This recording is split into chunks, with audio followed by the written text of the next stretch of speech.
Is there anything more decadent than a gooey, molten chocolate lava cake? Making chocolate lava cake is actually much easier than you think. It's a very simple recipe with only a few ingredients, and it's sure to impress anyone. So let's go ahead and get started. So the first thing we're going to do is we're going to set our oven to 425 degrees Fahrenheit and bring our eggs to room temperature. I like to put them in a bowl of warm water to speed up the process. It only takes about 5 minutes. Then I'm going to separate my eggs and my egg yolks. It's good to do this ahead of time so you're not scrambling, no pun intended, to get this done later. Then I'm going to chop up some of my chocolate. If you're using chocolate chips, you don't have to chop them. I'm using a big block of Callebaut Belgian dark chocolate. Yum. You can use any type of good quality dark chocolate. It works best to be about 70%. You don't really want to use milk chocolate or a cheap chocolate like almond bark because it's not going to taste good.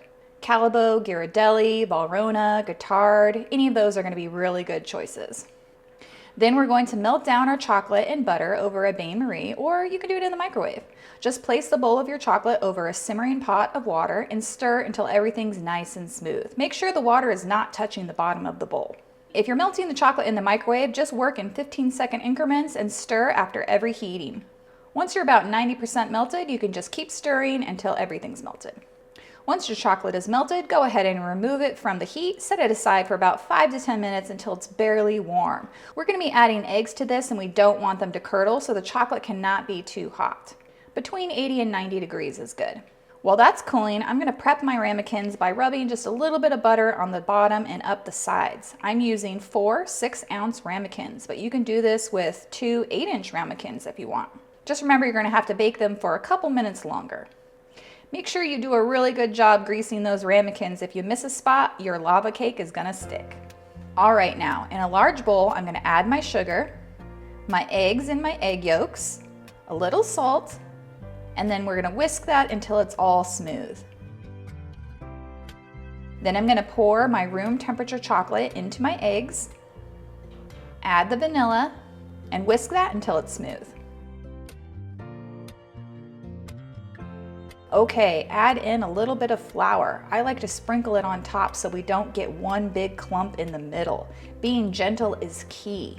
Go ahead and whisk that all up just until it's combined. It's going to be pretty thick. This is a really gooey batter.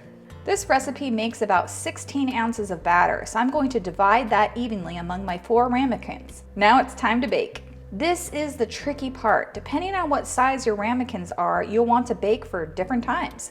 I'm baking mine for about 11 minutes. What I'm looking for is about 1 inch of baked batter on top and a visibly gooey center. You don't want to bake it too much and you don't want to bake it too little.